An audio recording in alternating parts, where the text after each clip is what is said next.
Hey my lovelies, this was meant to be part 2 for my last month's video, which was where I started this piece, my ginkgo piece, but I've come across a side quest and I think it's just the thing I need, just the right amount of procrastination.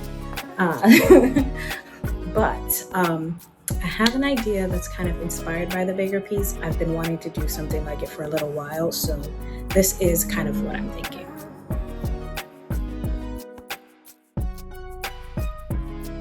I've got this little mirror that's about 6 inches round, and I wanted to pull some elements from my original illustration to try to create a frame to go around it.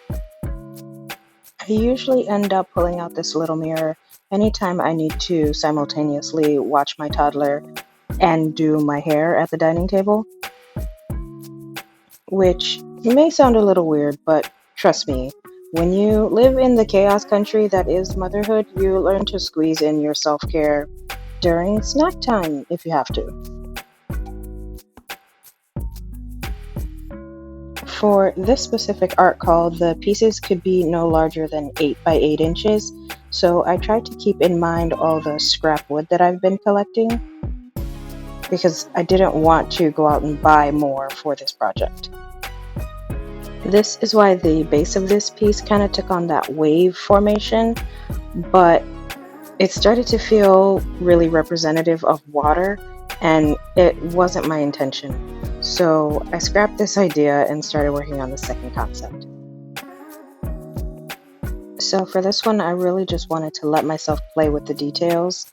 And since portraits are some of my favorite things to paint, as you can probably tell, I also decided to sketch in a little face. But I think in trying to create these Art Nouveau-esque tendrils and whiplashes, it was starting to look more and more like octopus tentacles. So I pulled back the whiplash just a bit, and I even tried a different shape for the mirror. And then I let myself focus in on the details of her face and her hair. This is where I was really able to find the balance with these whiplash elements using the twists in her hair. At this point, I really liked how everything was looking. The dimensionality was great. The negative space that I was creating looked really good. So much so that I even printed it out just to get a look at what it would be like actual size. After I printed it out, I realized not only was I left with less than a palm-sized amount of mirror space to actually use, but the elements were so small. In my experience, this is actually a result of staying zoomed in for too long. So I pulled back and reconsidered the art call. I've done a Tiny Works exhibition before, and I'll place a link to that up in the corner there. But with that experience in mind, and the fact that I don't exactly know where this is going in the Foundry Hotel and how close to each of the pieces you'll get to be, I wanted to make sure that you could see clearly all of the elements, even if you could only see it from further away. So I trimmed it back to one portrait and the one set of ginkgo leaves, and made sure they were big enough that you could actually see all the details that I was putting into this piece. And it admittedly hurt my heart a little bit, but I kind of decided maybe this doesn't need to be a working mirror. Maybe the mirror can just be an element behind the piece.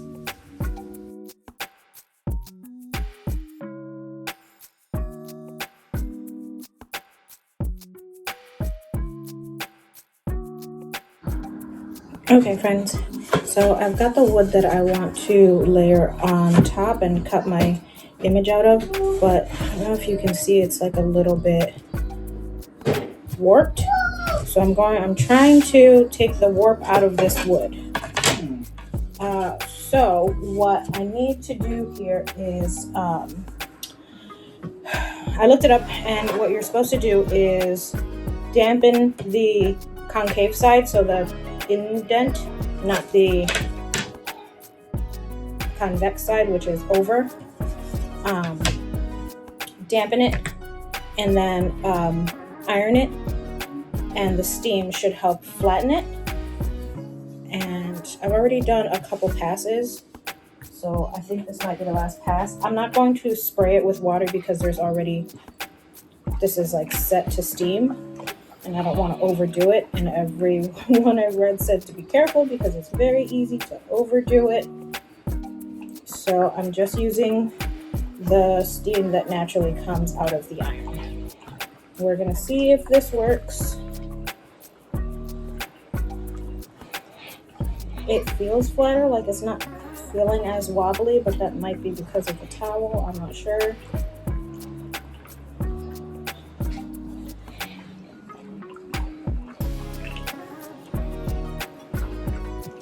Give this like, I don't know, whatever a full 30 seconds feels like to me. And after this, I'm going to take my heat gun and dry it out because you don't want to let it sit for too long damp, because then you'll get the opposite problem where it becomes bowed on this side and concave on the other side, or concave on the other side.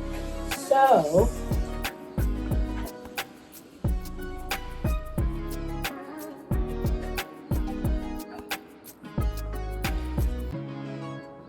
that's pretty flat. No more wobble. Looks good. And then I'm just gonna... So full disclosure, the way that I did it is a temporary fix. You should really clamp this down for 24 hours so that it dries naturally in the flat state that you want it to be. You'll see later when I get to cutting that it did kind of revert back with the arch in it. But if you do want it to be flat and stay flat, you want to make sure that it's clamped down for 24 hours as it dries. If I had more time, I definitely would have done it this way, but I was working with about 3 days until deadline. Oh, that's much better. This side is entirely flat. There's no press. This side still has maybe a teeny hairline of space, but I can live with that. Much better. No funky. Like I said, a little bit on this side, but it's totally flat on this side. And I could keep going, but I'm not gonna. I'm just gonna work with this. Okay, I'm gonna tape it down like I always do, and then we're going to lay this on this image and cut her out. Okay?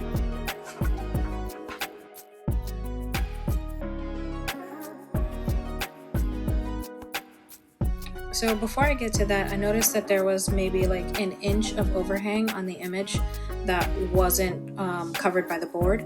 So I'm taking some scrap here and I'm actually going to glue it to the side of the board so that way there is wood under the entire image and I don't have to try and piece it together later. And for anyone interested who's looking for a similar result, the wood that I'm using here is red oak. I really like it because it has a pretty prominent wood grain that shows up even after you sand it smooth. And if you're doing more of a transparent paint application, it really just enhances that feature. Also, the glue that I used for this is Gorilla Glue wood glue.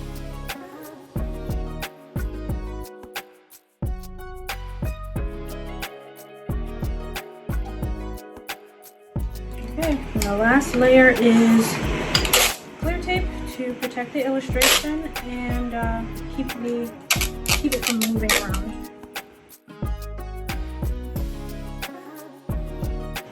Okay, that looks nice and smooth to me. Now we can,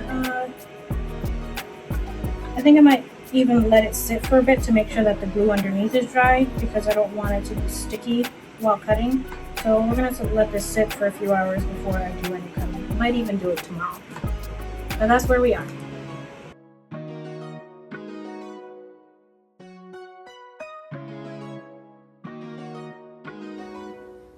As always, I start by cutting away as much excess as possible.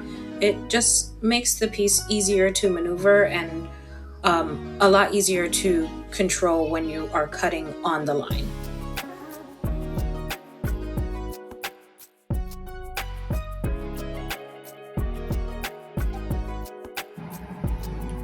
So very quickly, something that I almost forgot is that from what I've read, or not read, what I've watched, it's better to cut out the pieces inside of so these spaces inside need to be cut away.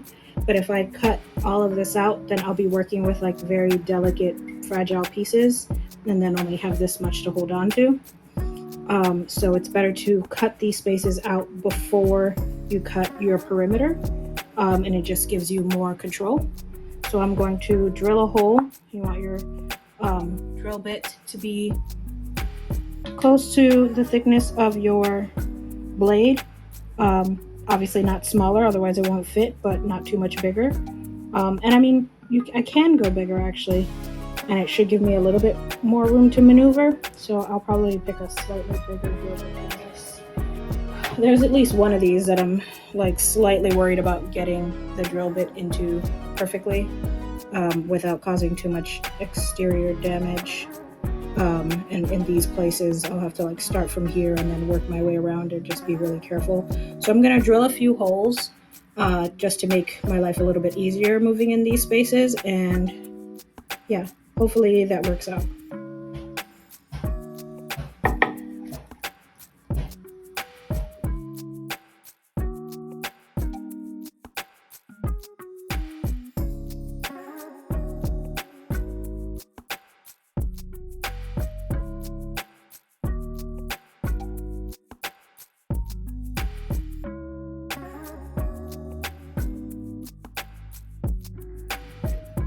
Okay, so as you can see, I've drilled a bunch of holes here in the areas that need to be sawn out. I've even gone through and made spaces, or cut the holes for some of these.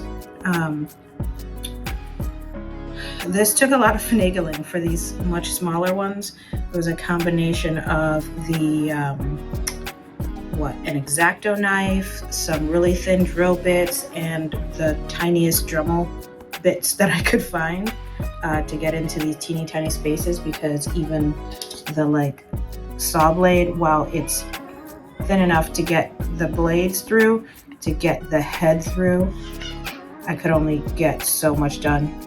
Like this definitely wouldn't work, this one definitely wouldn't work, this one and this one wouldn't work. I had to drill a hole big enough to then be able to wedge this through and then come around and get into these tighter spaces. And yeah, I still have to do this one. And what's another small space that I need to touch up? This I've got to figure out. I'll probably have to dig this one out some more with the X-Acto knife and the Dremel tool before I can get this in there. And then I'm going to jump into doing the rest of these. I didn't record doing any of this because it was frustrating and I wasn't sure that I was even going to get it done. And it looks like super jacked on top, so I'm hoping that the wood isn't also super jacked on top, but we'll cross that bridge when we get to it. For now, I just made sure I have big enough holes to get the blade in over here, and those should not be an issue.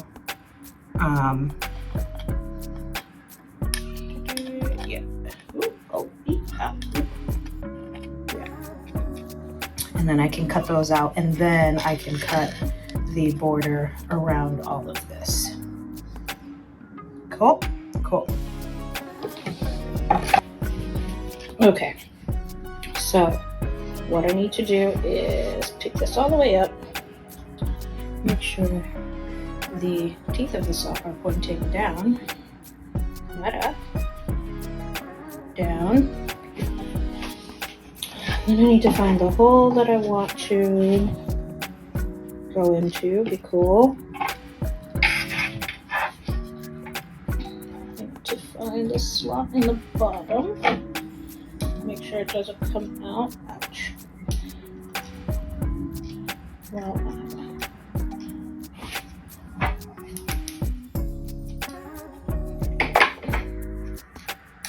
come on, get in there, please.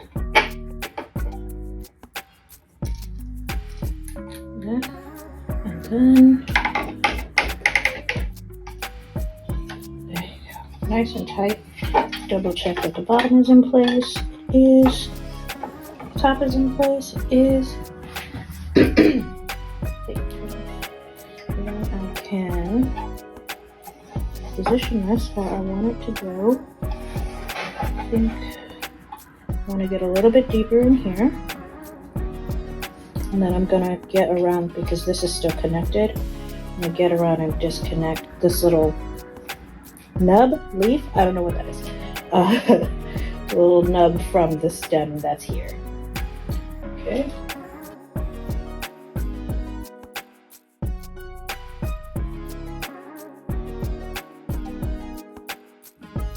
So I'm going to go ahead and drop this down again. Remove the saw blade from the top and down the bottom, pull it out, and this is where's the space? This space right here. This is what it looks like now. I'll try and do a side by side of that spot. Okay.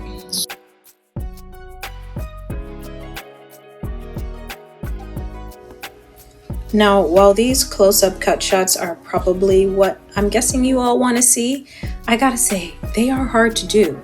To get the camera this close to the cut and still see what I'm doing is almost impossible, and even more so working at this size. I was so stressed out doing all of these cuts because I wanted you to be able to see it, but also I still needed to see it. So yeah, this is about as close as you're gonna get before I decide to save myself the stress and just pull out.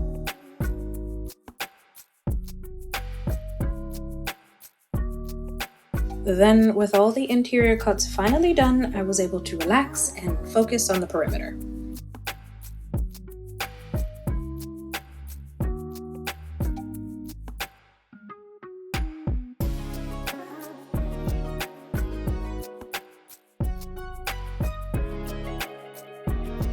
Okay friends, so the fretwork portion of this piece is done.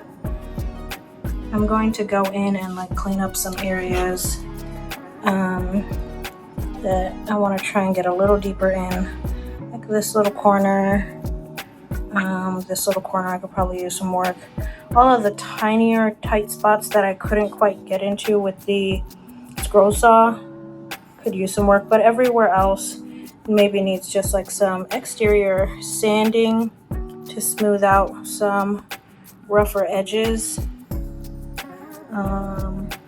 I need to smooth out her chin there, and maybe some on the round bobbles. Definitely in these areas that I had to dig out with the drill. I'm gonna try and get in with the Dremel sanding bits and just try and this is nice and relatively nice and smooth, whereas in here is really scrappy. Now let's all take a moment to acknowledge this beautiful spot that went completely unnoticed for majority of the project. I got to it, but I was almost done by the time I did. So I want to just try and clean this up. I don't know how much of it I'm going to put on screen, but I might just clean it up and get back to you.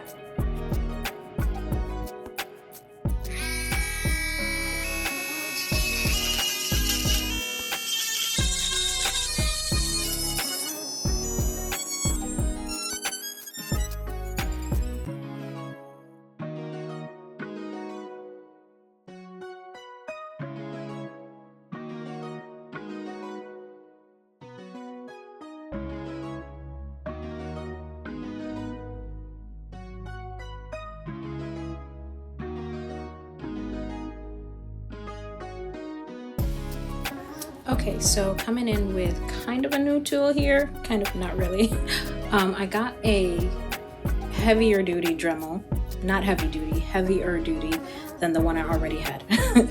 And I'm using it here as a router to create the space that I'll be placing the mirror. I don't love that there's no attachment for the shop vac hose. And maybe there is a way to do it and I'm just not aware because this is such a new tool for me. But it was a mess. It was a huge mess, and I kept trying to like position the hose nearby so it would suck up the wood chips, but I just wasn't having the easiest time with it because I'm not sure if you should like route out the center and move out towards the edges or start at the edges and move in. But I definitely had a harder time with it than I would like. So it's one of those things that I'll need to practice with.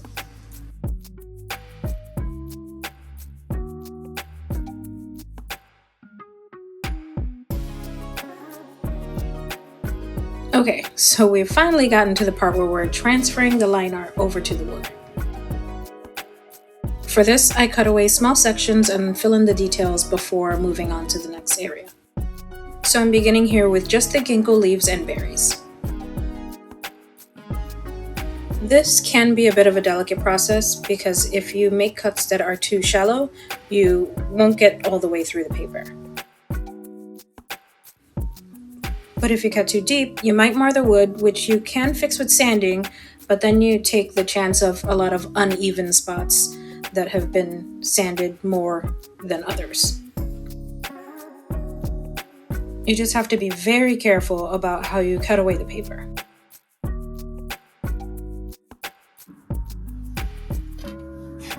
Okay, so I have gotten to the point where I got all the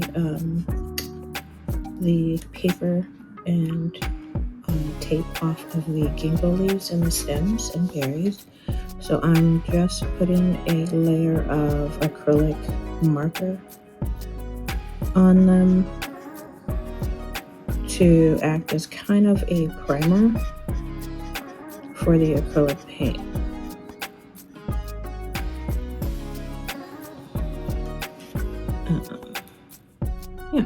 That's all I'm doing right now. I'm doing this before I get to the face because I don't want to make the mistake of this area of the face is going to be more of kind of a watercolor wash because I really want the grain of the wood to show through. And then I'm going to go darker, probably with more acrylic paint or just darker layers on the hair and the headbands. The headband will be solid. The two headband pieces will be solid, and the hair might be a little bit more transparent, but just darker than her skin. But yeah, that's what I'm working on now.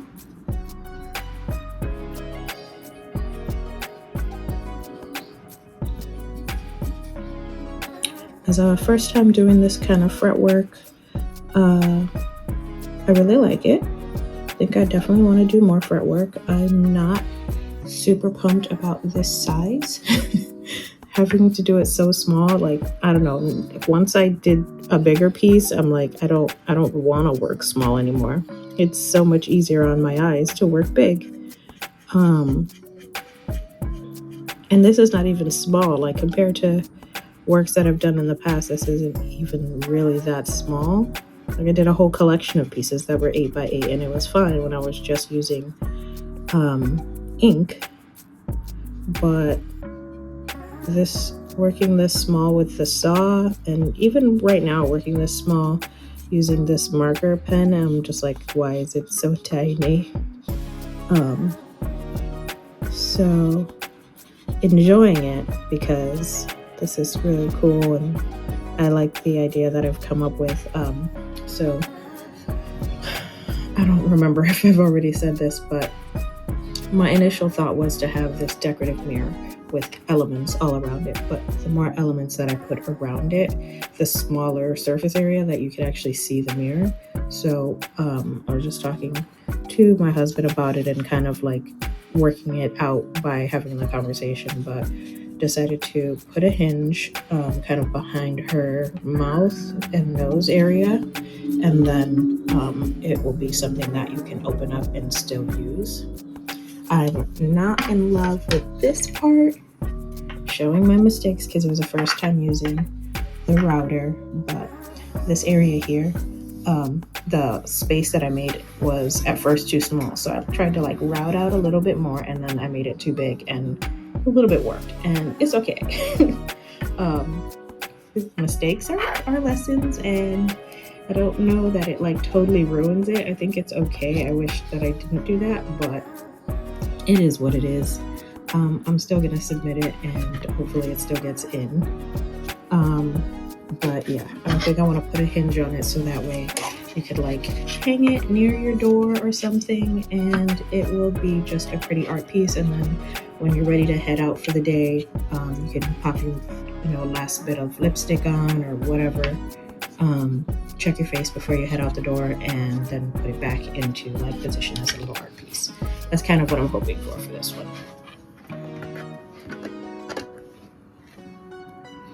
But for now, we're just coloring flowers. Coloring flowers. We're coloring leaves and berries. I keep calling the ginkgo leaves flowers because that's the part that I think of as like the pretty part. The berries, before they're formed as berries, have their own flowers that are like actual flowering berry flowers. One more down here. It's like, I know there's one more. But for some reason, the leaves are what's, I guess, the most popular part of the tree, and that's the part that I'm seeing as the flower.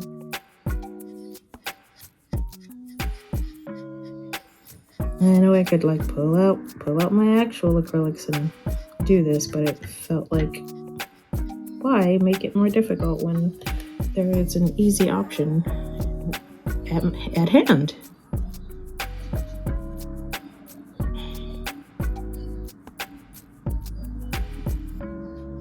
I let this absorb into the first layers and then put down the other acrylic paint and let that be the top layer. And then I don't have to worry about it absorbing too much into the wood. Oops, where did I do this?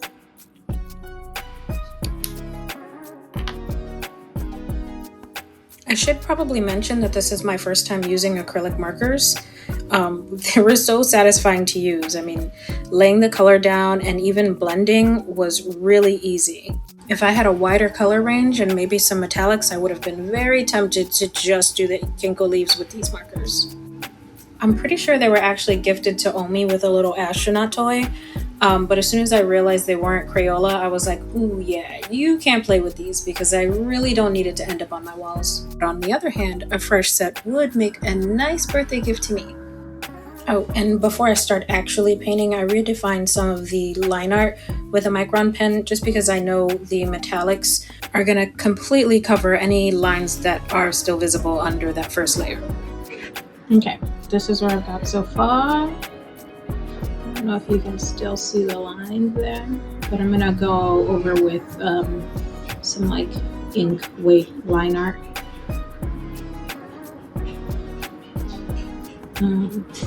To redefine some of the areas because it's kind of hard to do with the metallics.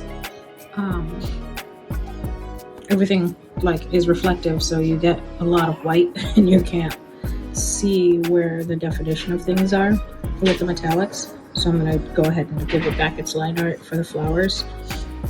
I still need to do this one, but I wanted to change the camera angle because one, I wanted to change the position of the table for lighting, but also I don't think you could really see what I was doing from that just closer angle. So we're going to try top down and see what you can see. I also slid in here the digital color story that I'm using to mix my paint colors, which is based around the tarnish and oxidation of copper, starting with that creamy, almost pink hue, transitioning into that blue-greenish color that I've really grown fond of over the years. You know, watching this footage back, I just thought to myself for a second, like, why copper? And I'm realizing that there was never any question in my mind that it would be copper. I knew it from before I knew what the illustration would be, mostly because it's inspired by the larger piece that I'm working on, but that one's gonna have some more warm golden tones. I think it's just, copper is it changes and it's still itself. I think that's what it is for me, that it can go from this like very bright peachy orange color to this like crusted teal and back again. And it just felt very reminiscent of the ginkgo leaves that are actually like living fossils. They're pretty much the same as they were when they started their evolution back in prehistoric times. I think the ginkgo leaves and the copper are both reminiscent of the same, that you can be in transition, be in specific phases in life, and the time doesn't really matter. You are still you, and even though you're growing and changing, you're still your soul, you're still your core, and you're beautiful.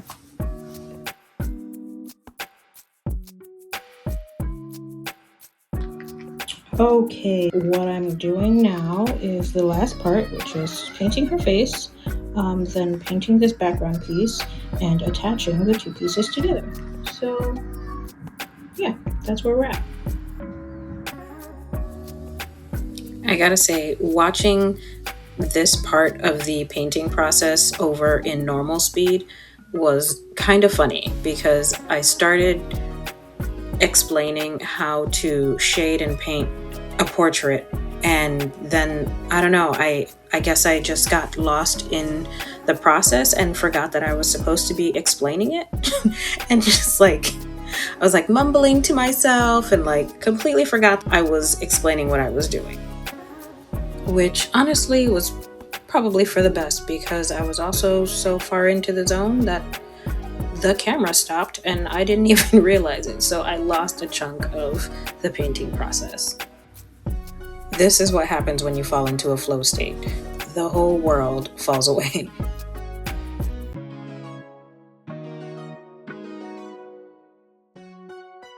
Next up, I'm just covering the back panel in that like teal blue tarnish. And I initially wanted this to also be a little bit transparent so you could see the wood grain. This wood is pine, so it's smoother and you can't feel the texture of the grain, but it still has a pretty look to it, although it's very smooth. But it ended up being really yellow and like limer green than I wanted, so I went in with a second coat, which made it more opaque, but it worked out nicely. And then I also sealed the back side of the front piece with copper acrylic.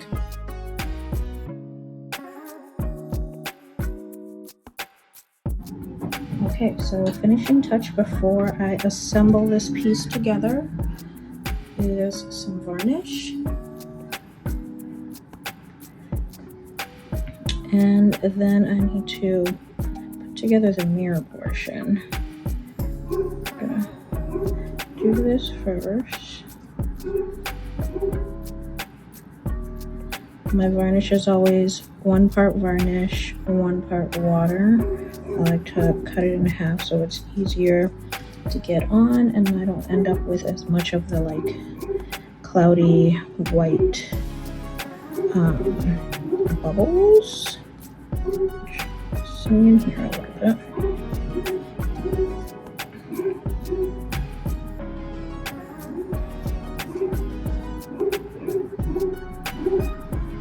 Can you hear the neighbor's dog? The neighbor's dog likes to bark.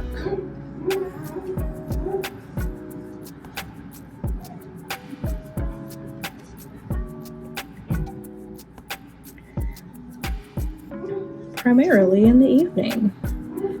Don't really know what that's about. But